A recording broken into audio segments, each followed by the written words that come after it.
एक तीसरे मुद्दे पे आज और आंतरिक आदेश हुआ है जो अत्यंत महत्वपूर्ण मुद्दा है और जिसको लोग समझ नहीं पाते हैं आसानी से। मैं आपको सरल रूप से बता दूं, वक्फ बाय यूजर का मतलब क्या है।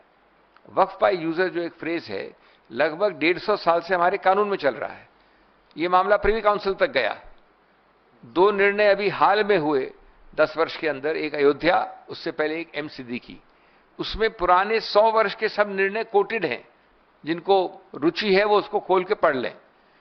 और इन सब में यह कहा गया है कि वक्फ बाय यूजर सिंपली यही है कि आदमी अपने उद्देश्य द्वारा, अपने कार्य द्वारा, अपने कर कमलों द्वारा, अपने बोलने द्वारा, अपने दर्शाने द्वारा एक वक्फ बना सकता है। यह आवश्यक नहीं है कि वो लिखित रूप से उसको प्रमाणित करे, एक रजिस्टर्ड डीड बनाए, एक डॉक्यूमेंट उपजाए। और ये हक मुसलमान का वक्फ के विषय में सैकड़ों साल पुराना है।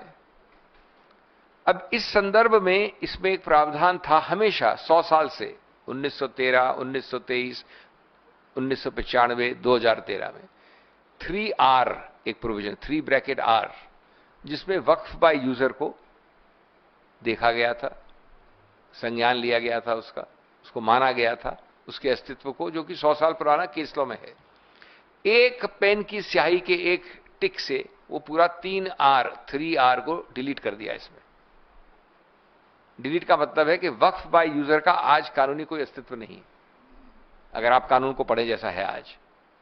तो उच्चतम न्यायालय ने, और उसका भी बहुत बहुत स्वागत करते हैं, कहा है कि अभी तक आंतरिक रूप में जो भी वक्फ हैं जो डिक्लेयर्ड हैं या रजिस्टर्ड हैं, इंक्लूडिंग एक अदर कैटेगरी यानी वक्फ बाय यूजर, वो सब में यथास्थिति यानी आज की स्थिति कानून के पहले रहेगी। इसका अंतिम निर्णय तो उच्चतम न्यायालय करेगी, लेकिन यथास्थिति कानून के लागू होने के पहले वैसी ही रहेगी। ये एक तीसरा आंतरिक आदेश है। और बिंदु हैं जिनको अभी तक निर्णित नहीं किया उच्चतम न्यायालय ने, और हम आशा और विश्वास करते हैं कि अगली तारीख जो 5 तारीख है उसमें बहुत सारे ऐसे निर्णयों का निर्णय होगा। उनमें से एक मुख्य है जिसका निर्णय हमारे पक्ष में अभी नहीं हुआ है, लेकिन मैं आपको समझा दूंगा।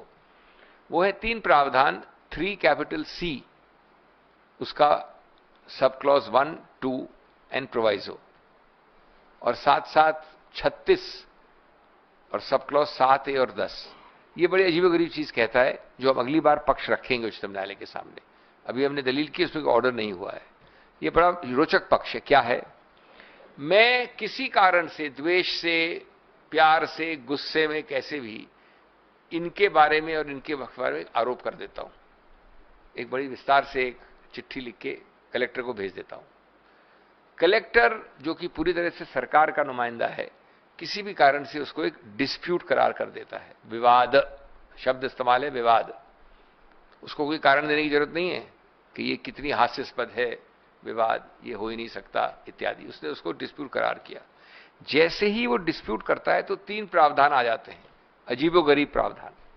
पहला प्रावधान कि जब तक वो कलेक्टर जो 100% सरकार का नुमाइंदा है, वो उस विवाद को निर्णित नहीं करे, तब तक ये पक्ष जो मिस्टर इमरान प्रतापगढ़ी का है वो वक्फ नहीं माना जाएगा। वक्फ, वर्ड्स एग्जैक्ट पढ़ दूं मैं आपको, shall not be treated as waqf property. जब तक कब? जब तक मैं कलेक्टर निर्णित कर रहा हूं। और याद रहे, कलेक्टर सिर्फ नुमाइंदा सरकार का नहीं है। बहुत सारे ऐसे विवाद हैं जहां पर सरकार ने ही वक्फ की जमीन पे इंक्रोचमेंट कर दिया है। इनका कहना है कि आप मेरी जमीन पे बैठे हो, उसी को विवाद बना के तब तक ये कंप्लेनेंट हैं, तो भी इन्हीं के विवाद के आधार पे इन्हीं की वक्फ प्रॉपर्टी नहीं में रहेगी जब तक विवाद नहीं निर्णित होगा। ये आपको विश्वास है तो आप उठा के पढ़ लीजिए। इसमें 3C कैपिटल 2 ब्रैकेट प्रोवाइजो। अब इसके 2 और परिणाम हैं। दूसरा परिणाम है कि अगर आप विवाद के अंदर हो तो अगर चाहे भी मिस्टर प्रतापगढ़ी तो भी जाकर इसको रजिस्टर नहीं करवा सकते, क्योंकि विवादित है। तो रजिस्ट्रेशन प्रतिबंधित है। जो ये एक्ट चाहता है कि रजिस्टर हो, लेकिन साथ साथ दूसरे आवाज में कहता है कि जब तक ये विवाद तब तक रजिस्टर नहीं कर सकते, कोई रजिस्टर करेगा नहीं। और तीसरा, जब तक आप रजिस्टर नहीं करेंगे तो आप किसी कोर्ट कचहरी नहीं जा सकते।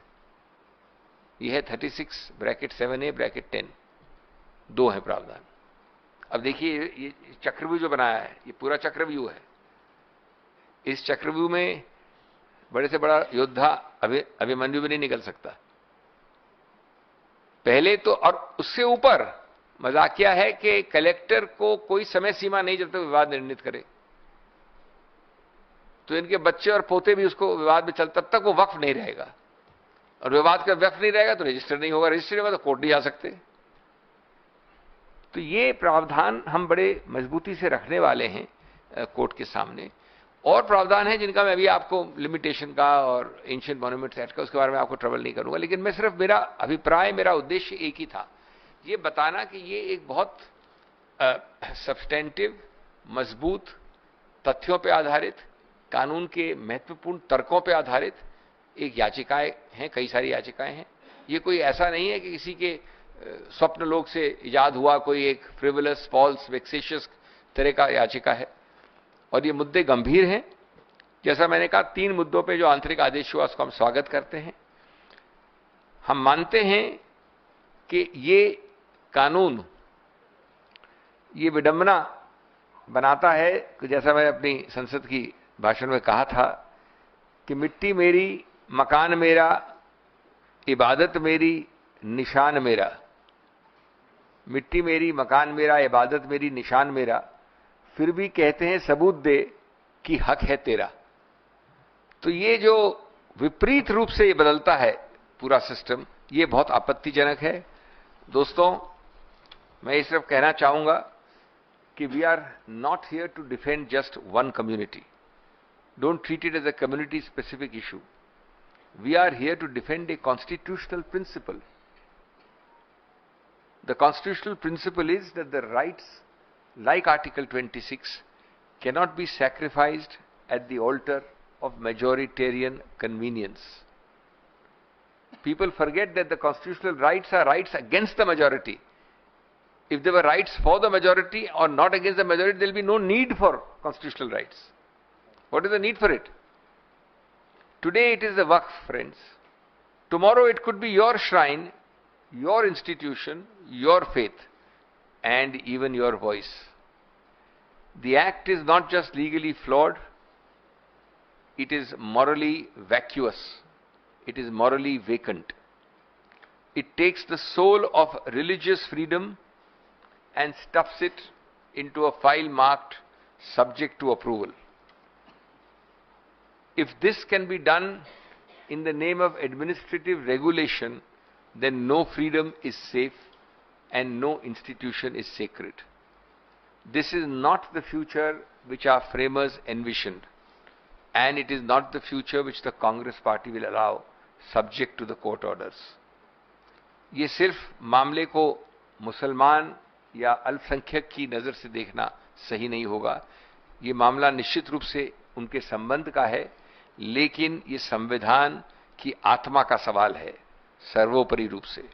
अगर आज एक समुदाय के धार्मिक संस्थानों पर कब्जा हो सकता है, तो कल हर अल्पसंख्यक संस्था खतरे में होगी। ये विधेयक संविधान की बराबरी की भावना को पर आक्रमण करता है और ये धार्मिक स्वतंत्रता को सरकारी मंजूरी से जोड़ने की कोशिश करता है। आपकी संवैधानिक स्वतंत्रता, आपकी धार्मिक स्वतंत्रता मेरी प्रशासनिक या सरकारी मजबूरी पर निर्भर है। अगर हम आज नहीं बोलेंगे तो कल बोलने का हक शायद हम सबसे भी छिन जाएगा। और ये लड़ाई केवल एक कानून की नहीं, एक सोच के विरुद्ध है। अधिकारों को, रियायत और पहचान को शक समझती है। ये हमारा मूल इस पे विरोध है। Friends, all I would say is that it's a very important event, and we are, as a political party, extremely grateful to the Supreme Court for having spent considerable time yesterday, almost full 2 hours, more than 2 hours, and then again at the request of the government taken it up again today and passed an interim order, which will of course be subject to further hearing on the 5th.